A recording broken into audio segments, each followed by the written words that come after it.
Guys, andito ako ngayon sa tinitirhan ni tatay. Ngayon, hindi ko pa alam, matagal na kami dito kapitbahay ni tatay. Kung nakikita ninyo ito, wala kasi akong cameraman guys, pagpasensyahan ninyo. Tripod lang talaga yung gamit ko. So ang ginawa ko ngayon, nag-tripod lang ako para kausapin si tatay. Ngayon, kung mayroong mga additional na gusto ko mamaya alamin sa kanya, puntahan lang namin na hindi na ninyo ako makita, kundi yung boses ko na lang makita ninyo. Ngayon dito si tatay, matagal na kami kapitbahay, hindi ko alam ang anong pangalan niya. Ano pala, kung sa day mong pangalan tay? Juan Maranyan. Juan Maranyan? Oo. Ah, Juan ang kuha mo. Juan lang yun siya. Oo. Dili, Johnny. Dili. Ah, Juan Maranyan. Johnny. Oo, kay Juan. usually ang Juan ang Juan, pero ang tinod pangalan Johnny. Pero sa imo ha, Juan lang yun, walay Johnny. Oo. Karon tay nagpuyo ka dere. Mani ang balay guys, so kung nakita ninyo iyang payag oh. Asa din mo mga anak? Pila ka buki mo anak? Ninyo naman nagrinta dia dua ya kuman kuan kami ka magsuod sa kamotes 5 o Ah, kamutis Leyte ba ng kamutis? Oo. At taga Leyte gyud ka. Oo. Waray gyud ka. Bisaya. Bisaya. So taga Kamutis Island. Oo. Kamutis Island na siya no, part sa Leyte ba na? Oo. Oh, so mao to guys. Pila ka buok pud ang imong anak? Unom tanan matya ko isa 5 na sila. 5. Ang isa na diri sa bang sa Abono. Ah, dere sa Baybay. Oh, bye-bye. Dere na sa Aplaya Baybay na sa Dapling Dagat, sa Dapling Dagat yun ang isa ka anak niya guys. Oh, Nganong naabot man mo dere? Pila ka tuig na mo dere sa dere karon nagpuyo? sa 1965 niabot ko diri ang liwat. Bagyong Titan.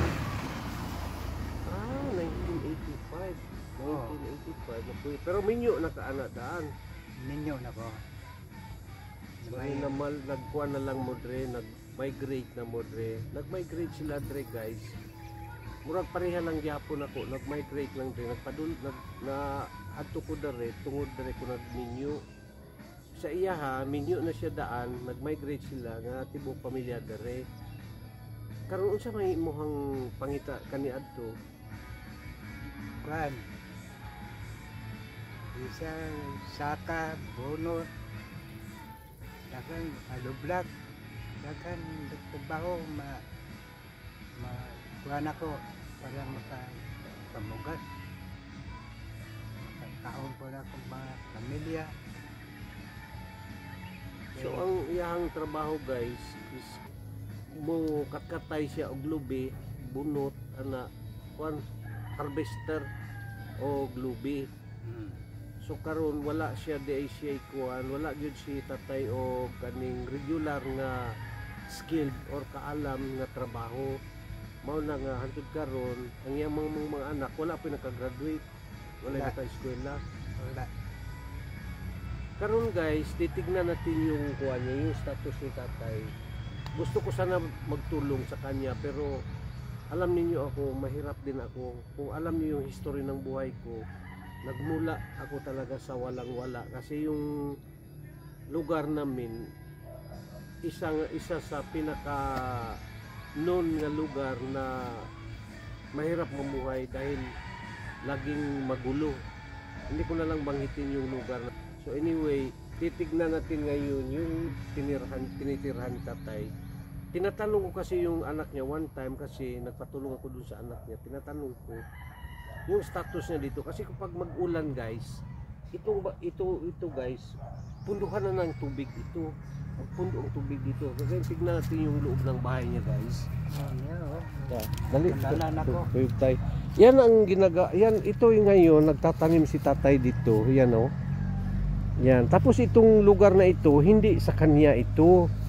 Ngayon, yung bahay niya yan oh, gusto sana niya maging maayos yung tirahan niya diyan. Dali tay, kuy tatay. Oh, tignan ninyo. Yan ang tirahan niya guys oh. Oh, kita ninyo oh.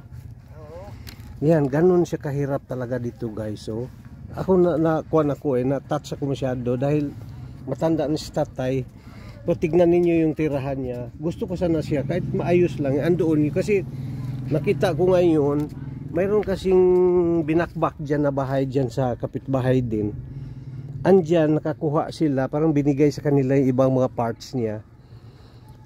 Gumawa siya para medyo maayos na yung higaan nila. Pati kasi gusto ko sana kahit yung bubong lang niya guys. Ito para kita ninyo. Ito oh. Kahit ito sanang kuhan lang niya, itong mabubungan lang sana ito, atipan, tapos medyo maayos yung bubong niya dito. Para naman hindi pareha yan tulad yung hinihigaan niya dyan. Kawawa talaga guys. Kawawa. Tapos pag maulan, ito dito, tubig. Di ko alam talaga. Kung may pera lang ako, ginawan ko na ang paraan. Kasi talaga hirap din ako ngayon. Isa din ako na pinutulungan. Kailangan ko rin ng tulong. Pero kung ikumpara ko yung status ko kay tatay, mas mahirap talaga siya. Kasi wala talaga siya tirahan. Pati yung pagkain nila, hirap na hirap sila guys. So tignan mo. Si nanay namatay, byudo na ka. Oh. Oh, tignan ninyo ha. Kita ninyo yung loob ng bahay niya ha. Oh. Oh, tignan ninyo. Pag umulan, dyan na yan siya higa oh. Oh. Siya na maklaro talaga. Yan oh. Yung itong galon na ito. Tapos yun ang higaan niya. Kita nyo yan. Yan oh. Pila ka tuig nakakaroon? Kung kuan edad ni mo, mapila na edad ni mo ron? Nag-25. Ay bata pa, dili pa kayo ingon nga tigulang na kaayo ka. Ito ngayon gi-farm niya guys, yan oh, kita niyo. Tanim siya diyan para mayroon siyang magulay-gulay. Ta guys, tulungan ninyo ako. Maayos natin itong tirahan ni tatay. Please doon sa mga may magagandang kalooban na tumulong ng kapwa nila na ganitong status, yung sitwasyon ng buhay niya. Tulungan natin guys.